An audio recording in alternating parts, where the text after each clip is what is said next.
नमस्कार, आप देख रहे हैं न्यूज 24। मैं हूं विपनेश माथुर। सुप्रीम फैसला दरकिनार। दिल्ली में केंद्र की सरकार लगातार इस खबर पर बने हुए हैं। बड़ी खबर इस बीच ये आ रही कि दिल्ली में अधिकारियों की ट्रांसफर पोस्टिंग का ये मामला केंद्र सरकार ने सुप्रीम कोर्ट में पुनर्विचार याचिका दायर की है। सुप्रीम कोर्ट के आदेश पर दायर की गई है पुनर्विचार याचिका। शाम 4 बजे प्रेस कॉन्फ्रेंस इधर करेंगे अरविंद केजरीवाल। देखते हैं क्या कहते हैं, क्योंकि सुप्रीम कोर्ट जो ऑर्डिनेंस लेकर माफ कीजिएगा केंद्र सरकार जो ऑर्डिनेंस लेकर आई थी उस पर दिल्ली सरकार का ये कहना है कि ये सुप्रीम कोर्ट के आदेश की अवमानना है, ये तानाशाही है। अब पुनर्विचार याचिका दायर की गई है केंद्र की तरफ से। ये तो आपातकाल की स्थिति है, जब न्यायालय का फैसला आप पलट दे रहे हैं। ये तो आपातकाल की स्थिति है कि जो आप चाह रहे कर रहे हैं। ऐसी तानाशाही, ऐसी बददिमागी।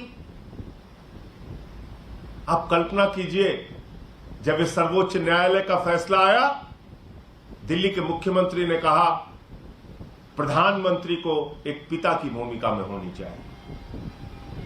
प्रधानमंत्री को एक अभिभावक की, एक पिता की भूमिका में होना चाहिए और सभी राज्य सरकारों को समान दृष्टि से देखते हुए उनके अधिकार देने चाहिए।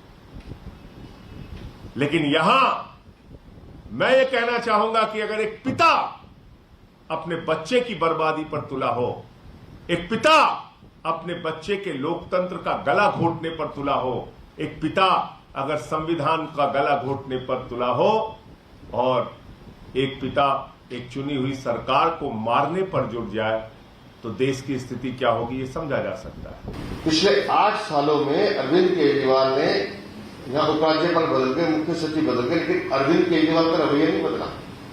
लड़ने का, झगड़ने का, धरने देने का उनका वो रवैया लगातार जारी। अरे आपको एलजी साहब के पास जाना था ना, सुप्रीम कोर्ट के निर्णय के बाद तो जाते कि पिछले 8 सालों से एलजी साहब एक भी राशन कार्ड नहीं बनने दे रहे हम, ये मैं फाइल लाया उसको अप्रूव कर दीजिए, दिल्ली के लोगों का भला होगा।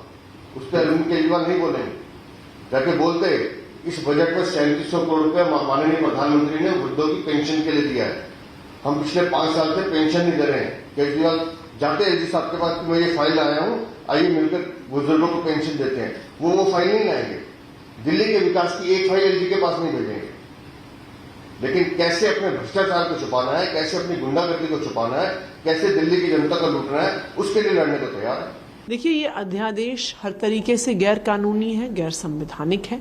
जो ताकत संविधान देता है उस ताकत को नोटिफिकेशन से, अध्यादेश से, कानून से छीना नहीं जा सकता। तो बिल्कुल इस गैर कानूनी, गैर संवैधानिक अध्यादेश का हम सड़क पर, संसद में और कोर्ट में भी हम इसका विरोध करेंगे। देखिए, जो सुप्रीम कोर्ट की संवैधानिक पीठ ने फैसला किया उसने ये स्पष्ट किया कि दिल्ली की चुनी हुई सरकार को ताकत संविधान से मिलती है। संविधान से दी गई ताकत को नोटिफिकेशन से नहीं हटाया जा सकता, अध्यादेश से नहीं हटाया जा सकता, कानून से भी नहीं हटाया जा सकता। अगर आपको दिल्ली की चुनी हुई सरकार से इतना ही डर लगता है, अरविंद केजरीवाल से इतना ही डर लगता है, तो संविधान का अमेंडमेंट करिए, दिल्ली में विधानसभा भंग कर दीजिए।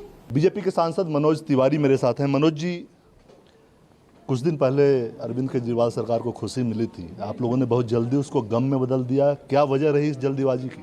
जहाँ तक बात है सुप्रीम कोर्ट के निर्णय का, तो अरविंद केजरीवाल जी का प्रॉब्लम क्या है कि जब उनके पक्ष में कोई बातें आती हैं तो वो डांस करने लगते हैं, और जैसे ही उसकी सारी सच्चाई सामने आती है तो अचानक से वो घुंघरू तोड़ ताड़ के फेंक देते हैं। बात है कि जो 11 मई के डिसीजन का जो सुप्रीम कोर्ट ने दिया उसी की बात करते हैं। कल केंद्र ने एक अध्यादेश लाया। क्यों लाया? क्योंकि सुप्रीम कोर्ट ने कहा कि आप इसमें कानून बनाइए।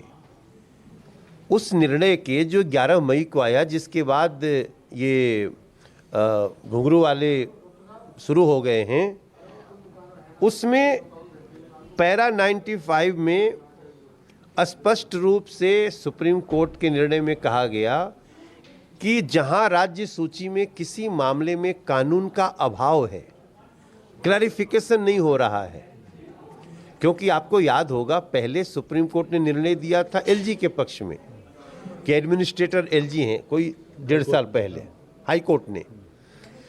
तो जब उन्होंने दिया कि उनके पक्ष में है, फिर सुप्रीम कोर्ट ने दिया कि ऐसा नहीं, ऐसा होना चाहिए। लेकिन उसी में पैरा 95 में कहा कि अगर इस मामले में कानून का अभाव है तो संसद राज्य सूची में इस मामले पर कानून बना सकता है।